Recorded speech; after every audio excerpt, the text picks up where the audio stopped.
কৃষ্ণ জয় গুৰু শংকৰ সৰ্বগুৰু নাকৰ যাকেৰি নাহিকে উপাম তুহাৰি চৰণৰে শত কোটি বাৰেক কৰোঁ প্ৰণাম।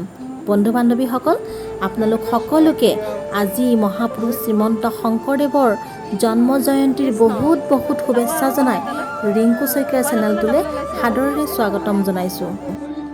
আপোনালোকৰ মাজলৈ লৈ আহিছোঁ বহুতো শ্ৰদ্ধা উৎসাহ আৰু আনন্দৰে হাওৰাঘাট নগৰ প্ৰাথমিকৰ মহাপুৰুষ শ্ৰীমন্ত শংকৰদেৱৰ জন্ম জয়ন্তীৰ উৎসৱ উদযাপনৰ আজি দিনজোৰা কাৰ্যসূচীৰ প্ৰথম আৰম্ভণি গজেন্দ্ৰৰ সৈতে শোভাযাত্ৰাৰ সমদল। আহকচোন আমি সকলোৱে উপভোগ কৰোঁ আজি এই মহান সুন্দৰ দিনটোৰ কাৰ্যসূচীবোৰ। প্ৰত্যেকজন ব্যক্তিৰ মুখমণ্ডল হাঁহিৰে উজ্বলি উঠিছে।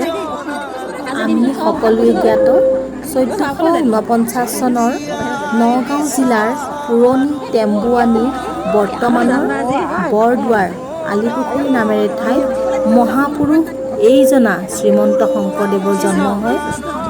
তেখেতৰ পিতৃ আছিল কুসুম্বৰ ভূঞা আৰু মাতৃ সত্যসন্ধ্যা। অতি সৰুতেই মাক দেউতাকৰ বিয়োগ ঘটাত বুঢ়ীমাক খেৰসুতীয়ে তুলি তুলি ডাঙৰ দীঘল কৰিছিল। শোভাযাত্ৰালৈ ওলাইছে আৰু হ'ব যাওক, আমিও যাম।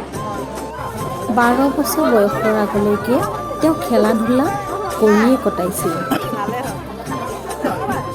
কৃষ্ণ ওলাইছে আৰু ঠিকে আছে। পিছত বুঢ়ীমাক খেৰসুতীয়ে গুৰু মহেন্দ্ৰ কন্দলীৰ শিক্ষা গ্ৰহণৰ বাবে নাম লগাই দিয়ে। কৃষ্ণ শিৰতে থাপিলোঁ শংকৰ শিৰোমণি। ঠিক তেনেদৰে মহাভাগৱতখন শিৰত লৈ সমূহ ভক্তগণে আজি এই শুভ দিনটোত শোভাযাত্ৰাৰ বাবে গমন কৰিছে।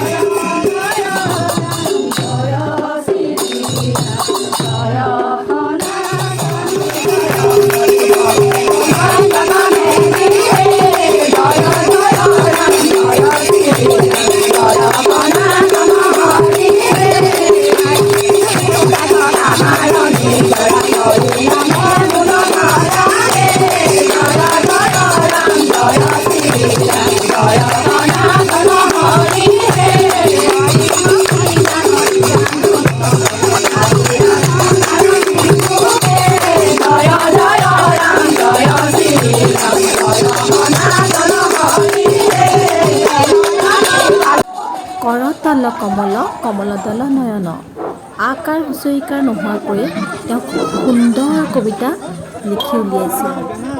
শিক্ষা গ্ৰহণৰ সময়ছোৱাতে তেওঁ দেৱ উপাধি পাইছিল।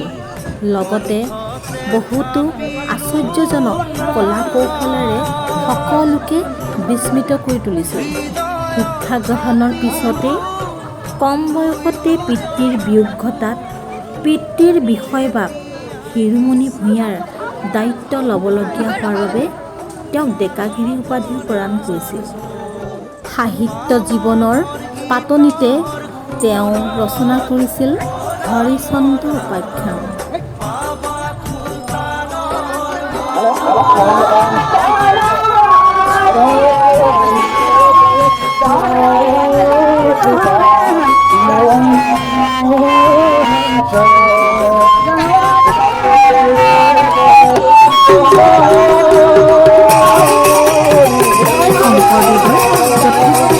বৰগীত ৰচনা কৰিছিল যদিও বনজুই পুৰি পেলোৱাৰ ফলত অত্যন্ত দুখৰ কথা কেৱল 34টা বৰগীতহে পোৱা গৈছিল।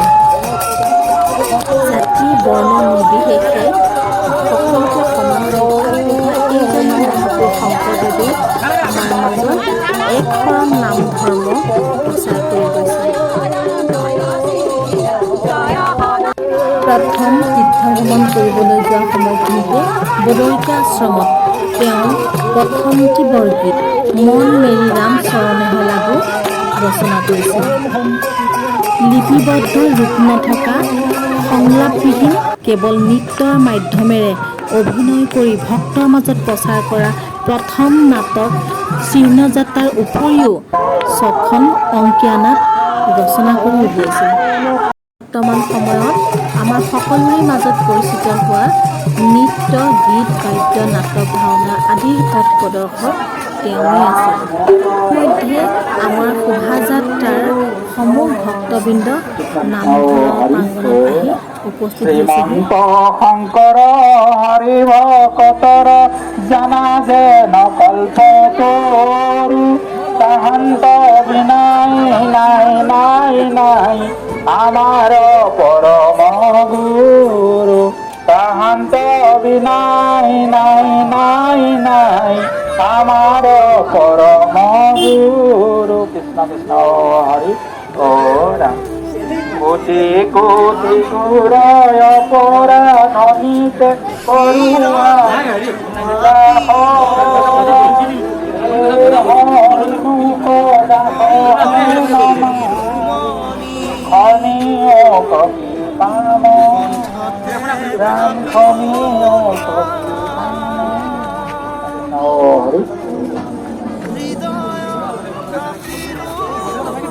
শ্ৰদ্ধা ভক্তি উৎসাহ আৰু আনন্দৰে আমাৰ ভাগৱতখনক সকলো ভক্তই আদৰি নামঘৰলৈ লৈ গৈছে।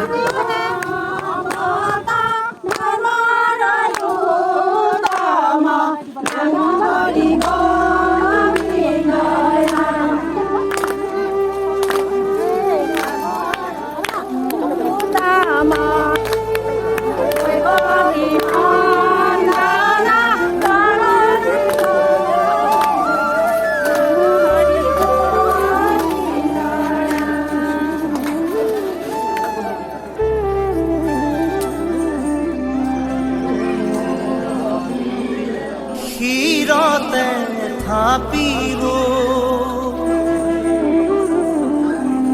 শংকৰ শিৰোমণি কণ্ঠতে থাপিলো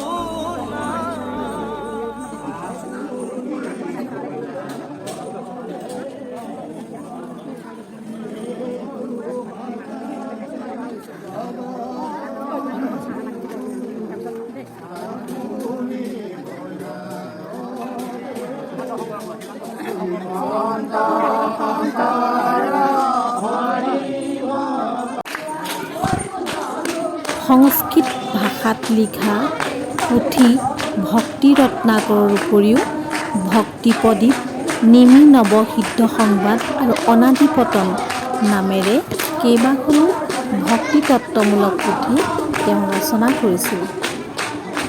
হাতীমাৰি ভুৰুকাত ভৰুৱা লগতে কুসুমমালা চন্দত ৰচিত হোৱা পুথিখনেই আছিল গুণমালা। ভাগৱত ভ্ৰমণৰ পৰা অহাৰ পিছত সকলো ভক্তবৃন্দৰ মাজত লঘু আহাৰ বুটেৰে শুশ্ৰূষা কৰিছে। ২৭টা খণ্ডৰে লিপিবদ্ধ থকা শংকৰদেৱৰ নাম প্ৰসংগমূলক পুথিখনে আছিল কীৰ্তন পুথি।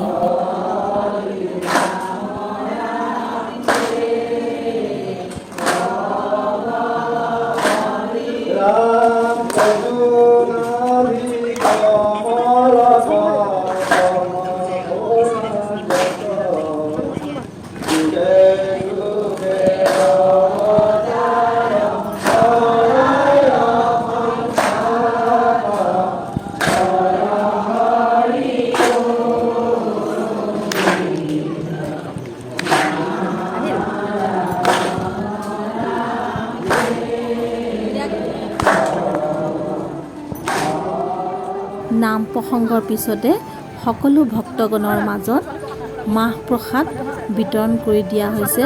সকলোৱে শ্ৰদ্ধা আৰু ভক্তিৰে খাবলৈ আৰম্ভ কৰিছে।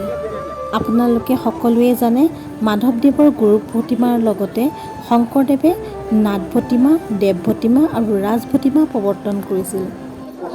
শ্ৰীমন্ত শংকৰদেৱ সংঘ কণ্টেকখনৰ পিছতে আমাৰ এই ধৰ্মীয় আলোচনী সভাখিনি অনুষ্ঠিত কৰিম। লগতে সপ্তকাণ্ড ৰামায়ণত মহাপুৰুষ শংকৰদেৱে উত্তৰাকাণ্ড ভাগ অনুবাদ কৰিছিল। মাহ প্ৰসাদৰ পিছতে দুপৰীয়া আহাৰৰ ব্যৱস্থা কৰা হৈছে। আহকচোন আমি ভোজনালয়লৈ যাওঁ। সকলোকে সুধো কেনেকুৱা লাগিছে আজি আহাৰ। কৃষ্ণ খাইছেনে? খাবলৈ আহি নাই বাৰু আহিব অলপ ৰখি থাকা। অঁ দেখাই নাইছোঁ হে কৃষ্ণ। বাইদেউ আপুনি বহিছে খাবলৈ? বহিছোঁ। চাউল সিজোৱা আলু দিছে, হয় তাৰপিছত এয়া বন্ধাকবি, আলু, ৰঙালাও সকলো মিক্স কৰি এখন মিক্স চব্জি বনাইছে। অঁ জলকীয়া, নিমখ বহুত মানে সুন্দৰ হৈছে খাবলৈ। নামঘৰৰ আশীৰ্বাদ নিচিনা লাগিছে। হয় হয় হয় আপুনি ঠিকে কৈছে। আৰু নামঘৰত যিহেতু চাউল সিজোৱা হ'লে এনেও অমৃতৰ সমান লাগে হয় নাই?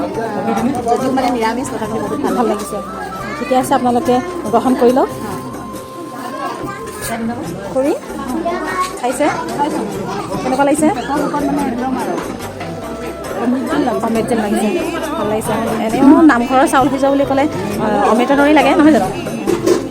তেতিয়াহ'লে আপোনালোকে গ্ৰহণ কৰি লওক। কলাশী কিবা ক'বানে?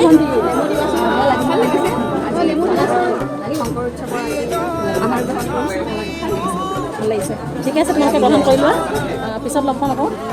কৃষ্ণ চাউল সিজোৱা গ্ৰহণ কৰিছে আৰু এনেই কেনেকুৱা লাগিছে? নামঘৰৰ বুলি ক'লে এনেও বহুত ভাল লাগে। বহুত ভাল লাগিছে। ঠিক আছে তেতিয়াহ'লে আজি আপোনালোকে খুব ভালদৰে উদযাপন কৰিছে আৰু ঠিক আছে আপোনালোকে গ্ৰহণ কৰি লওক। দাদা কৃষ্ণ গ্ৰহণ কৰিছে কেনেকুৱা লাগিছে? বহুত ভাল লাগিছে, বহুত আনন্দ হৈছে আজিৰ দিনটো, বিৰাট ভাল লাগিছে। দাদা কৃষ্ণ চাউল সিজোৱা গ্ৰহণ কৰিছে কেনেকুৱা হৈছে এনেই? বৰ ধুনীয়া হৈছে। এতিয়া ছোৱালীক খাই লৈছোঁ, ছোৱালীয়ে খাই লওক, তাৰপিছত নিজে খাই আৰু কেনেকুৱা হৈছে আজি দিনটো খুব ভাল লাগিলে নহয়নে? খুব ভাল লাগিলে আজিৰ দিনটো বোলো খুব ভাল লাগিছে।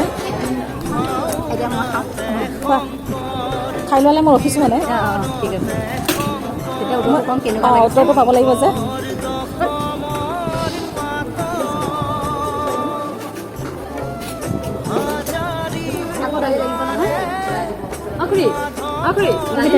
পিতা খাইছা? অঁ এই আমাৰ ভণ্টিজনী ওচৰলৈ আহিছোঁ। খাইছানে? কেনেকুৱা লাগিছে? ধুনীয়া লাগিছে ন? ধৰ্ম আলোচনী সভাখনৰ আৰম্ভণিতে বাপ আই মাতৃসকলক এখন ফুলাম গামোচাৰে সন্মান জনাই এটি সেৱা ধৰা হৈছে। তাৰ পিছত আমি সকলোৱে শ্ৰৱণ কৰোঁ আহকচোন আমাৰ গুৰুমাতা আই মাতৃয়ে দিয়া ভক্তিৰসৰ জ্ঞানৰ সুমধুৰ বক্তৃতা।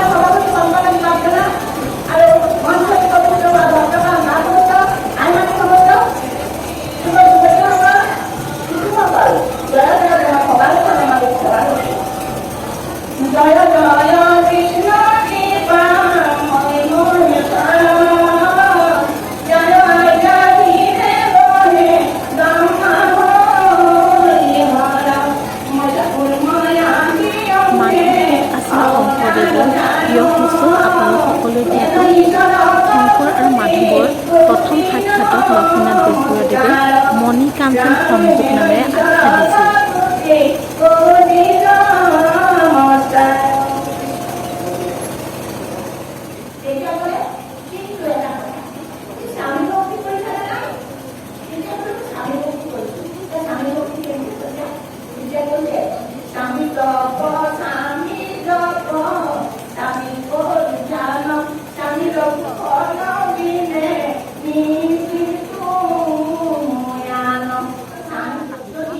মহাপুৰুষ শংকৰদেৱৰ দুগৰাকী পত্নী আছিল।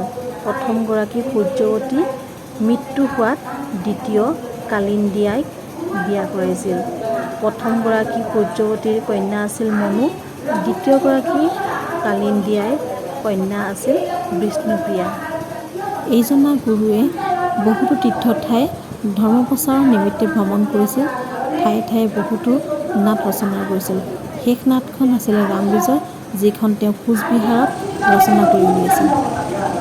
শেষত 1568 চনত আমাৰ গুৰু মহাপুৰুষ শ্ৰীমন্ত শংকৰদেৱে কোচবিহাৰত শেষ নিশ্বাস ত্যাগ কৰে।